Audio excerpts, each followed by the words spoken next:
It's Chronic Rock 104.5, Reno's Rock Station, out here night 2, day 2, afternoon 2, Aftershock Festival 2017.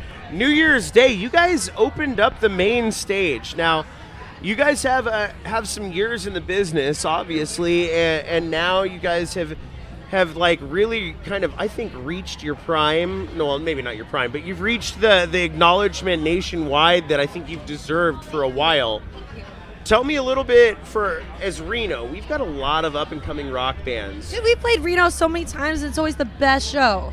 But what's the name? Where do we play in Reno? That's the Knitting Factory. The Knitting Factory, yeah. We played there a bunch of times, yeah. Dude, I love the Knit. But I want to say, like, as a town that's got a lot of up-and-coming bands, you know, you guys put the dedication in, the time to make sure that, you know, you got out on tour and really spread the love. Yeah. What's it like to play Aftershock now, finally?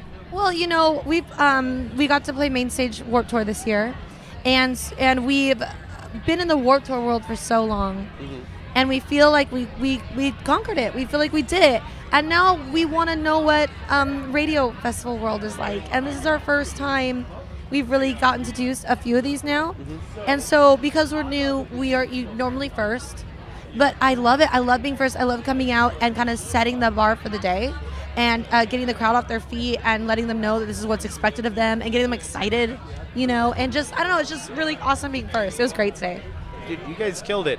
Obviously, we've been a little busy back here in the media tent, but luckily we are almost directly backstage from main stage, so your sound washed over us. How'd we sound? The crowd response alone, like, obviously we've got great engineers out here, but the crowd response alone, like, you could, I had yesterday, not at all did we hear the loud, like, screams that were coming off the main stage. You're just saying that. No, it's true really? story.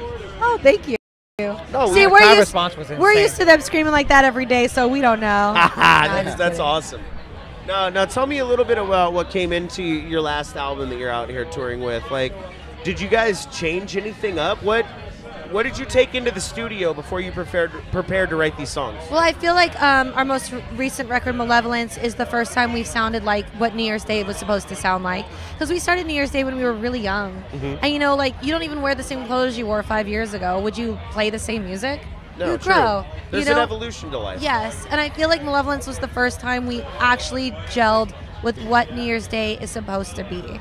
And so it was our first step into the world feeling like a real band.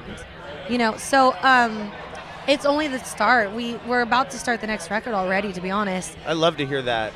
What? That you're continuing to evolve and make new music. I'm really excited about the next record because I feel like now we really know what New Year's Day is. And it's a learning process. Some bands, I guess, just start and get it right away, and some bands, they have to evolve. And, you know, I had to grow with it. Like, me and my band, we had to grow as one. Now you really, this is your brainchild. What made you decide that, you know, you wanted to be a front woman and you wanted to be rock and roll? Was there a band that kind of inspired you to get to this point? Michael Jackson. I love you for that, dude. I'm not gonna lie. I had Beat It was the first cassette I ever bought. Bad was the first CD I ever owned. Like, real talk. I had that one. It's like one of my, I don't know if it was the first one, it's one of the first CDs I ever owned. And my grandma would babysit me and put on Moonwalker. Remember the VHS tape, Moonwalker? The movie, the theater, it was so Remember when he theatrical. turns like a clay rabbit? There's Yes. like just weird shit going on. Or when he turns into like a panther for some reason. Well, anyway, I used to watch it, and when I was little, I decided right then and there, I would see the girls screaming in the crowd. And then I'd see him on stage just being powerful. And when I was a kid, I went, I will never be in the crowd. I want to be Michael Jackson on the stage. And I didn't really know what that meant when I was younger. But when I was in my teens, like, that means I want to be in a rock band. And so then I started to kind of put that together. I have a 12-year-old daughter that wants to sing. And she goes to Portland every summer. We put her in the rock band camp. That's awesome. Our guitar player is a rock band camp coach. That's really amazing. Cool. So if there is something that you could say to my daughter about pursuing her career as not just a singer, because she's already great as a singer, but she's still struggling for the theatricality and the persona of confidence. I was a really shy teenager, and once I became confident in who I was, that's when my performance ability came out and was really strong. So it's all about confidence, and most 12-year-olds don't really have confidence figured out yet. So my advice is to give it time and practice and know you're going to learn as you go along. But I'm going to tell your daughter at 12 the same thing Gwen Stefani told me at 12. Not to be a total name dropper, I was like the fangirl waiting outside of their music video for 6 hours just to meet her. Like my hugest 90s crush. And if you were Still a dude my in the crush, 90s yeah. and you didn't like Gwen Stefani, Still my crush. Let's just put that out there. So they were filming the music video Sunday morning down the street from my house in Anaheim. And we got wind of it, and I stood out there all day with my Tragic Kingdom CD. She came out finally and signed it for me, and I remember, I'll never forget this moment. I can replay it in my head like it's happening right now. I looked up at her and I said, someday I want to be in a band like you. Do you have any advice? And she goes, never give up. That's it. Just don't give up.